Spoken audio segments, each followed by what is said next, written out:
करते हैं, और भी लोग हमारे साथ मौजूद हैं। सोनू, आप हमारे साथ बने रहिए, बात होती रहेगी आपसे। हमारे साथ शिक्षाविद नवल जी भी हैं। नवल जी हमारे साथ हैं, बहुत गहराई से इस बच्चे की बात सुन पा रहे हैं। नवल जी, प्रोफेसर नवल किशोर चौधरी जी, क्या लग रहा है इस बच्चे को सुनते हुए? सरकारी स्कूल में नहीं पढ़ेंगे, हाथ जोड़ लिया मुख्यमंत्री के सामने इस बच्चे ने, और यह भी कह दिया कि पिताजी जाकर उधर से दारू और ताड़ी पीते हैं। तो दो बातें इसने कही हैं, एक तो अच्छी शिक्षा चाहिए जो सरकारी स्कूल में नहीं मिलने वाली, किसी खास शिक्षक की पढ़ाई को लेकर और पढ़ाने के तरीकों को लेकर और उनकी गुणवत्ता को लेकर भी इस लड़के ने सवाल खड़ा कर दिया है। एक लाइन में मैं कहूं विवेक जी, तो उस लड़के ने जो कहा है वो सिर्फ उसके स्कूल के लिए सही नहीं है, पूरे बिहार के लिए सही है, बिहार की शिक्षा व्यवस्था के लिए सही है। पहली बात, उसने साफ कहा शिक्षकों की कमी है, ये रिकॉर्ड की बात है, शिक्षकों की भारी कमी है, हेडमास्टर्स की कमी है। अभी शिक्षा मंत्री ने कहा है उसकी नियुक्ति करने जा रहे हैं, लेकिन कमी है। दूसरी चीज, गुणवत्ता की भारी कमी है। आपके न्यूज चैनल को मैंने रसीदपुर गांव के एक ब्लैक बोर्ड का फोटो भेजा था जो आपके रिकॉर्ड में होगा, आप उसको देख ले। शिक्षक ने जो लिखा है उसको देखने से लगता है कि वह शिक्षक मैट्रिक पास करने लायक नहीं है। तो शिक्षकों की गुणवत्ता में भारी कमी है। उस लड़के ने यह भी कहा कि जो प्रशासन है शिक्षा का वह भी ध्वस्त है। अभी मेरे एक मित्र हैं जो नेतरहाट स्कूल के प्रोडक्ट हैं, के ठाकुर जी, और वो पर्री गांव से आते हैं। मैंने उनको रिसर्च करने के लिए भेजा था कि अपने गांव का, जब उन्होंने मुझसे कहा तो मैंने कहा कि नहीं, आप जा करके देखें। उनके गांव में 5 स्कूल है सरकारी, स्कूल में बच्चे नहीं जाते हैं। नामांकन के बाद उनको कोचिंग इंस्टीट्यूट हो जाते हैं, और ये वही पर्री गांव है जहां से बीजेपी, ये उसी क्षेत्र का है जहां बीजेपी के सांसद भी हैं। मैं किसी पर आरोप नहीं लगा रहा हूं, किसी पार्टी पर व्यक्ति, और मैं नाम ले रहा हूं, आप उसको रिसर्च करें। और जो मेरी फाइंडिंग है, असर की जो रिपोर्ट है, जो राष्ट्रीय स्तर पर आप देखते हैं, और उसने बार बार देश में भी और राज्य में भी शिक्षा की गुणवत्ता पर गंभीर प्रश्न उठाए हैं। इस पर गंभीरता से आप कॉमन स्कूल सिस्टम आयोग की रिपोर्ट, माननीय मुख्यमंत्री की इनिशिएटिव पर यह रिपोर्ट आई थी, उसको हमने लागू नहीं किया। मुख्यमंत्री को इसे गंभीरता से लेना चाहिए। शिक्षा अगर स्कूली स्तर पर ध्वस्त है तो यूनिवर्सिटी के लेवल पर भी ध्वस्त है, कॉलेज का स्तर। मैं आपको एक अपना व्यक्तिगत अनुभव बताता हूं। मेरे परिवार से जुड़ा एक दलित परिवार के व्यक्ति को जब मैंने कहा मैं कि तुझे पढ़ाई में मदद करूंगा, तो उसने मुझसे कहा कि आप ट्यूशन का पैसा दीजिए। मैं कहा कि मैंने तो जिंदगी में अपना प्राइवेट ट्यूशन नहीं किया, तुम क्यों ट्यूशन मांग रहे हो? तब उसने आरबी कॉलेज दल सिंह सराय, जहां से माननीय शिक्षा मंत्री ने इंटरमीडिएट पास किया है, जहां का वो छात्र था, कहा कि मैं ट्यूशन नहीं पढ़ूं तो क्या करूं? वहां मैं गणित ऑनर्स का विद्यार्थी हूं और वहां एक शिक्षक नहीं, और वह लड़का दलित परिवार का था। चलिए इस पर, हाँ, बिल्कुल सही आपने कहा, ये बताने के लिए सवाल नहीं है, ये पूरे बिहार की बात जो ये लड़का सोनू कर रहा है वो 100% सही है। विवेक जी, स्कूली शिक्षा के साथ कॉलेज में शिक्षकों की नियुक्ति नहीं हो रही है, यूनिवर्सिटी में नहीं हो रही है, इवन गेस्ट फैकल्टी की नियुक्ति नहीं हो रही है। नहीं, ये तो सोचने का विषय है, ये तो सोचने का विषय। इस पर कोई किसी भी तरह की जो झूठी दलील है वो नहीं चलेगी। जो बात सामने है वो सामने दिखती है। अब एक बच्चे ने मुख्यमंत्री के सामने अगर कहा, ये बात को अगर कहा तो ये बहुत बड़ी बात है। हमारे साथ प्रोफेसर अजय यादव भी हैं, आरजेडी से प्रवक्ता हैं। अजय यादव जी, सोनू ने तो अपनी बात कह दी, दिल की बात जो थी बहुत साफगोई से उसने कही, और एक छोटा सा 11 साल का बच्चा इतना परिपक्व हो चुका है कि स्कूल मैनेजमेंट को समझता है, प्रशासन को समझता है, और जो अभी हालात है उसे समझ रहा है।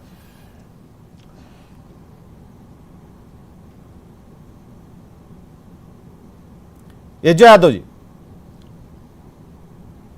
प्रश्न दोहराएं, आवाज म्यूट हो गया था विवेक। बिल्कुल अजय यादव जी, हम ये कहना चाह रहे हैं कि जो भी हालात हैं लड़के ने बता दिया, क्या स्थिति है, मुख्यमंत्री के सामने ही पोल पट्टी खोल दी, उस टीचर का नाम भी ले लिया, व्यवस्थाओं के बारे में बोला। अब इसके अलावा क्या बचता है सरकारी स्कूल की हकीकत को जानने के लिए? विवेक जी, जो हकीकत ये बच्चे ने बयां की वो पूरे बिहार के सभी स्कूलों का है। शिक्षकों की भारी कमी, जो शिक्षक है उसमें वेतन में डिस्क्रिमिनेशन है, किसी को ऊंचा वेतन है, किसी को कम वेतन है, जिससे एक टीचर्स के बीच में डिससैटिस्फैक्शन रहता है। दूसरी बात, अब स्कूल्स में जाए तो स्कूल बेंच की कमी है, समय से पुस्तक नहीं आता है, शौचालय है लेकिन सफाई कर्मी नहीं है, उस वजह से शौचालय बंद रहता है। अब शिक्षक से तो ये उम्मीद ना किया जाए कि शौचालय भी वो साफ करें।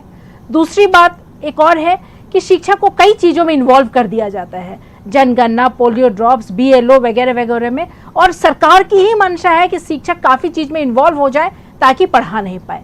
एक बात और है विवेक जी, मैं समस्तीपुर जिला की बात करती हूँ। साल में 75,000 की राशि तय की गई है विकास फंड में। 3 साल से समस्तीपुर जिला में ये विकास फंड नहीं आया, जिससे कि चौक खरीदा जाता है, डस्टर खरीदा जाता है। पहले 20,000 था, अब दिखाने के लिए तो 75,000 कर दिया गया है, लेकिन अभी तक स्कूल में ये फंड नहीं आया है। एक और बात, राइट टू फूड के तहत मिड डे मील तो जरूर होता है, लेकिन आपको शॉकिंग लगेगा अगर आप जानिएगा कि पर हेड एक बच्चे पे जो खाने का खर्च सरकार ने बांधा है वो 4 रुपए 35 पैसा है। 10 साल पहले कमर्शियल सिलेंडर्स का दाम 1400 था, आज कमर्शियल सिलेंडर्स का दाम 2600 हो गया है, लेकिन फिर भी बच्चों पे 4 रुपए 35 पैसे ही रखा गया है। टीचर्स का कहना है कि इतने में बच्चे को पौष्टिक आहार नहीं मिल पाएगा। सरकार कान में रुई रख के रखी हुई है, और 4 रुपए 35 पैसा में एक बच्चे को किस तरह का पौष्टिक आहार मिलेगा। मुख्यमंत्री जी ज्यादा समझदार है, नीतीश कुमार जी ज्यादा समझदार है, इंजीनियर है, बार बार कहते हैं कि उन्होंने इंजीनियरिंग की पढ़ाई की है। तो जिस बच्चे ने कही, ऐसा तो कुछ फॉर्मूला नहीं बोल दिया उस बच्चे ने जो समझ में ना आए, लेकिन इतना जरूर है कि जो बच्चे ने कहा, एक बात और विवेक जी, हाँ, उस बच्चे ने जो कुछ भी कहा वो सच्चाई के साथ कहा, जो भी कहा। हमारे साथ समय की कमी है, लेकिन विनोद शर्मा जी बीजेपी से प्रवक्ता है। विनोद शर्मा जी, डबल इंजन की सरकार, और सुन ले विवेक जी, हाँ बताइए, एक बात सिर्फ और सुन ले। एक और महत्वपूर्ण बात यह है कि जब शिक्षकों की बहाली होती है तो प्रतिनिधियों का इन्वॉल्वमेंट क्यों किया जाता है? एक सेपरेट बॉडी होनी चाहिए जो शिक्षकों की बहाली करे। इससे करप्शन बढ़ता है, फेवरेटिज्म बहकता है और सही शिक्षक की बहाली नहीं। सोनू भी सबको सुन रहा है, सोनू ध्यान से सुनते रहना। क्या ये डिबेट चल रही है, चर्चा चल रही है, बहस चल रही है, और आपके कहने के बाद ये सब कुछ हो रहा है। जरा बीजेपी से विनोद शर्मा जी को जरा जानते हैं, ये बीजेपी के नेता हैं सोनू, ध्यान से सुनिएगा। डबल इंजन सुना होगा आपने, और इनसे पूछना जरूरी है। काफी मुश्किल होता होगा विनोद शर्मा जी आपके लिए और जेडीयू के लिए जो सरकार में है, कि ऐसे सवाल जब बच्चे पूछना शुरू कर दें तो थोड़ी घबराहट होती होगी। क्या जवाब है सोनू को, क्या जवाब देंगे? लाइन पे है सोनू। विवेक जी, सबसे पहले आपके माध्यम से सोनू को हम हार्दिक शुभकामना, उसके मंगल कामना की शुभकामना देता हूं। होनहार बालक है, इसमें दो राय नहीं है। उसने कमियां गिनाई है, उस पर निश्चित रूप से हम सहमत हैं। लेकिन अभी चर्चा हो रही है तो सब चीज़ पर देखना पड़ेगा आपको। ठीक है, अधिकांश स्कूल हो सकते हैं या कुछ स्कूल इस तरह के हो सकते हैं, लेकिन अच्छे स्कूल भी बिहार में है, बहुत जिलों में है, उसकी भी चर्चा होनी चाहिए। सरकार लगातार सुधार के प्रयास कर रही है। पहले बच्चे नहीं आते थे स्कूल में, आप ही दिखाते थे चैनलों पर, लेकिन आज इतने बच्चे स्कूलों में आ रहे हैं कि जगह हमारे पास कम पड़ जाते हैं। निश्चित रूप से मुख्यमंत्री ने काफी काम किए हैं, हर स्तर पर काम किए हैं, और लगातार काम होते रहेगा। झुठला रहे हैं, बिहार बहुत बड़ा राज्य है, बच्चों की साइकिल पोशाक सुनते सुनते तो हनुमान चालीसा जैसा याद हो गया।